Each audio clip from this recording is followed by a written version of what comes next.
आश्वासन मिला? देखिए, जो मैंने चिट्ठियां दी हैं उसकी डिटेल्स मैंने एलजी साहब से शेयर की है और मैं धन्यवाद देता हूं, उन्होंने बड़ी पेशेंटली सुना।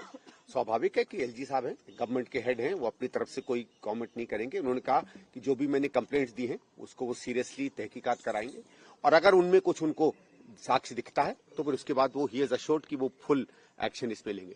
पहली चीज ये थी कि हमने कहा कि साहब इस आम आदमी पार्टी ने और उसके नेताओं ने एक शगुफा छोड़ा दिल्ली में कि कोई 1000 रुपए की स्कीम एग्जिस्ट करती है, उसमें लोगों को अभी 1000 रुपया मिलेगा और 2 महीने बाद चुनाव में अगर वो दोबारा जीत कर आते हैं तिवारा तो 2100 रुपए बढ़ जाएगा। कल जो एक इश्तहार आया दिल्ली सरकार का उसने इस बात को प्रूव कर दिया कि ऐसी कोई स्कीम नहीं थी।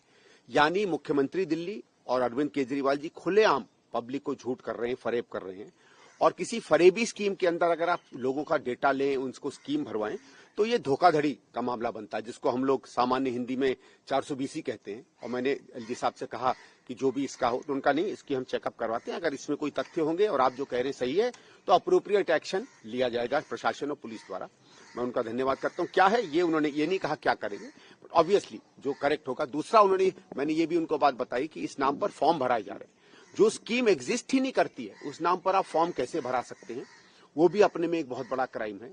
एक और उसमें बात है कि 1-2 जगहों से हमको ये खबर आई कि उसमें कार्ड दिया गया है जिसमें पूर्व मुख्यमंत्री अरविंद केजरीवाल जी का नाम है और उसके ऊपर एक दस्तखत है उनके नाम के।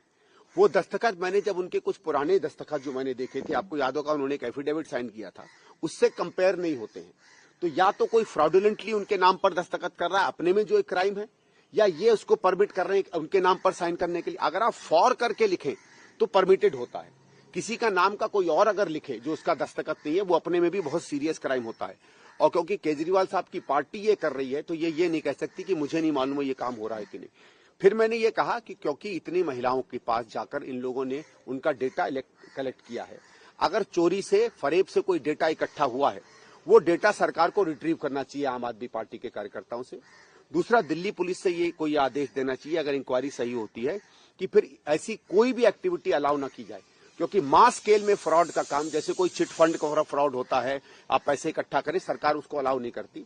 तो जहां भी आम आदमी पार्टी के ऐसे बूथ लगते हैं वहां के लोगों को प्रिवेंट करना चाहिए और मैंने ये सुझाव दिया कि उनके वर्कर्स को प्रिवेंटिवली अरेस्ट करना चाहिए।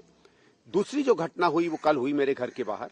कुछ मेरे पंजाब यूथ कांग्रेस के मित्र आए हुए थे, मैं जब पंजाब में ऑब्जर्वर था तो उनसे दोस्ती हुई थी।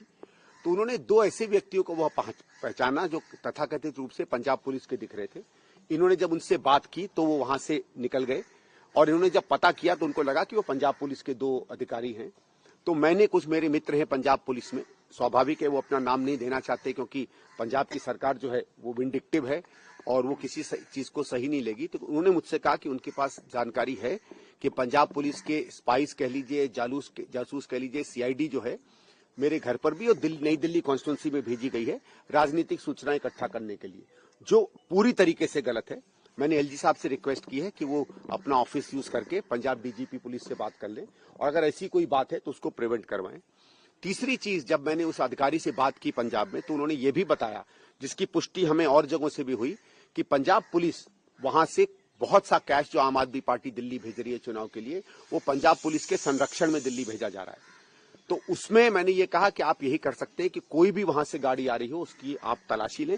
अमूमन चुनाव के पहले गाड़ियों की तलाशी ली जाती है कैश के लिए, और अगर आप ये करेंगे तो सतर्क हो जाएंगे, कम से कम कैश जो है दिल्ली नहीं आ पाएगा। इन 3 मुद्दों पर एलजी साहब से बात की, मैं धन्यवाद करता हूं उनका, उन्होंने समय दिया और बहुत पेशेंटली मेरी बात सुनी। संदीप जी, यहाँ पर एक अभी खबर आई है, चूंकि यहाँ पर